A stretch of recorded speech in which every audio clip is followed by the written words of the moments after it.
एक रामपुर गांव था। उसमें एक सोहन नाम का आदमी अपने बीवी और बच्चे के साथ रहता था।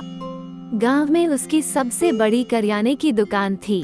उसकी दुकान पर हर चीज मिलती थी और उसकी दुकान बहुत ही अच्छी चलती थी। सोहन की दुकान से बहुत ही अच्छी कमाई होती थी और गांव में उसका घर भी बहुत बड़ा और अच्छा घर था। लेकिन सोहन अपनी दुकान से किसी को कोई उधारी या मुफ्त में कोई चीज नहीं देता था। गांव में किसी की कितनी बड़ी मजबूरी हो, पर वो उधारी में कोई भी चीज किसी को नहीं देता था। एक दिन उसका पड़ोसी सोहनलाल उसके दुकान पर आया और उससे उधार मांगने लगा। अरे भैया, घर के लिए थोड़ा राशन का सामान चाहिए था, पर मेरे पास पैसे नहीं है। 2-4 दिन में अगर तनख्वाह मिलेगी तो मैं तुम्हें पैसे लौटा दूंगा।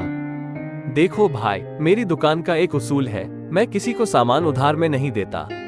श्यामलाल के बहुत समझाने पर भी सोहन उसे उधारी का सामान नहीं देता। गांव वाले सोहन की इस आदत से बहुत ही परेशान थे। एक दिन गांव का एक बूढ़ा आदमी सोहन को समझाता है। देखो सोहन बेटा, तुम्हारे पास भगवान का दिया सब कुछ है। तुम थोड़ा दान पुण्य करो, और अगर तुम दान पुण्य नहीं कर सकते तो अपनी दुकान पे आए ग्राहकों को थोड़ा उधारी में माल ही दे दिया करो। सोहन सबकी बातें सुनता पर अपने उसूल नहीं तोड़ता। और गांव के दूसरे छोर पर एक धर्मशाला थी।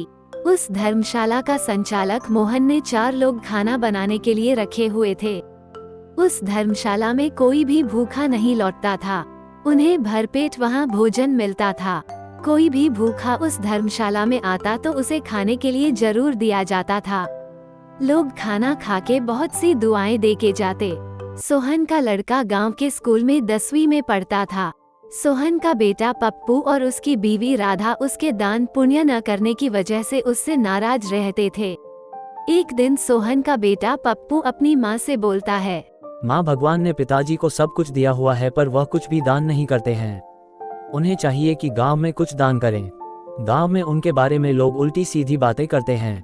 हाँ बेटा, मैं भी तुम्हारे पिताजी को बहुत समझाती हूँ। देखो, गांव के दूसरे छोर पर जो धर्मशाला है वह कितना दान पुण्य होता है। वहाँ भूखे को पेट भर खाना मिलता है और तुम्हारे पिताजी थोड़ा भी दान पुण्य नहीं करते हैं। तभी वहाँ सोहन आ जाता है और उनकी सारी बातें सुन लेता है।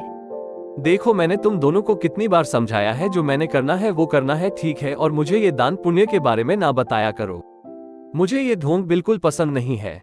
एक दिन अचानक सोहन की दुकान पर तबीयत खराब हो जाती है और वो बैठे बैठे दुकान पर ही गिर जाता है।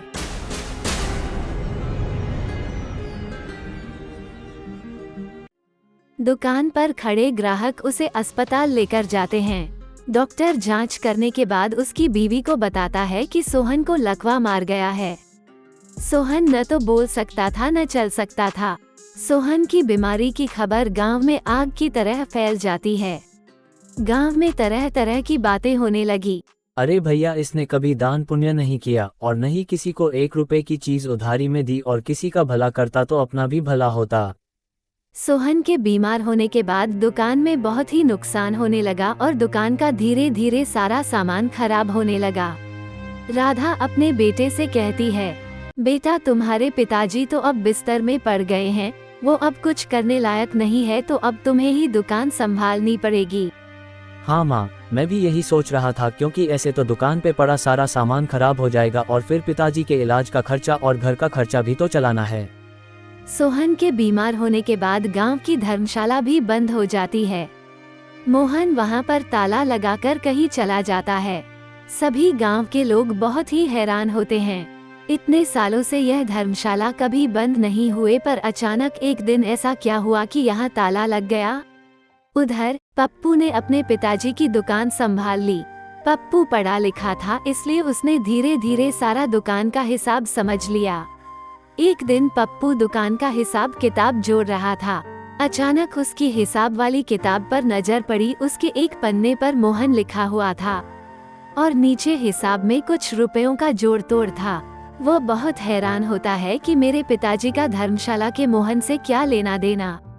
वो दुकान पर लगे हुए 20 साल पुराने वफादार नौकर से पूछता है, क्या आप जानते हैं कि पिताजी मोहन को हर महीने इतना सारा रुपया क्यों देते थे? उसने पहले तो अपना सिर नीचे झुका लिया और कुछ नहीं बोला। फिर पप्पू के ज्यादा जोर देने पर उसने कहा, बेटा, मैं तुम्हारी दुकान पे 20 साल से काम कर रहा हूँ। तुम्हारे पिताजी बहुत ही अच्छे इंसान हैं। वो अपने यहाँ काम करने वाले हर नौकर का बहुत ही अच्छी तरह से ध्यान रखते हैं। और वो जो दूसरे छोर पर धर्मशाला है वहाँ जितने भी लोग खाना खाते हैं, वो सारा सामान तुम्हारे पिताजी की दुकान से ही जाता है। तुम्हारे पिताजी का ये मानना था कि दान करो पर दिनदौरा मत पीटो। ये जानकर पप्पू बहुत हैरान होता है और मन ही मन उसे बहुत पछतावा होता है। वो सोचता है कि मैंने अपने पिताजी को कितनी बुरी भली बातें सुनाई थी, पर वो अपने पिताजी के इस काम से अंदर ही अंदर बहुत ही गर्व महसूस करता है। और अगले दिन वो धर्मशाला का ताला खुलवाकर भूखों को खाना खिलवाना शुरू कर देता है। वो धर्मशाला के संचालक मोहन को बुलवाता है और कहता है, देखो, मैं जान गया हूँ कि धर्मशाला में खाने वाला सामान जो भी जाता है वह मेरे पिताजी की दुकान से जाता है। तुम आगे भी ऐसे ही काम करते रहो और पर ध्यान रहे गांव वालों को किसी को भी ये भनक भी ना लगे कि धर्मशाला में चलने वाला भंडारा मेरे पिताजी चलाते हैं। कुछ ही दिनों बाद सोहन की तबीयत में सुधार आ जाता है और वो बोलना शुरू कर देता है। डॉक्टर ये देखकर हैरान रहता है और बोलता है, अरे ये केस तो मैंने पहली बार देखा है। ये तो भगवान का ही करिश्मा है कि ये बोलने लगे हैं। पर सोहन का बेटा मन ही मन सोचता है कि ये जो मेरे पिताजी ने इतने दान पुण्य किया है वो उसी का ही चमत्कार है। और अब सोहन और उसके लड़के के अलावा ये बात पूरे गांव में किसी को भी पता नहीं होती कि धर्मशाला में जो भी भंडारा चलता है वो सोहन की दुकान से ही लाए गए सामान से चलता है। इस कहानी से हमें ये शिक्षा मिलती है कि नेकी कर पर कुएं में डाल, यानी कि नेकी कर पर दिनदौरा मत पीट।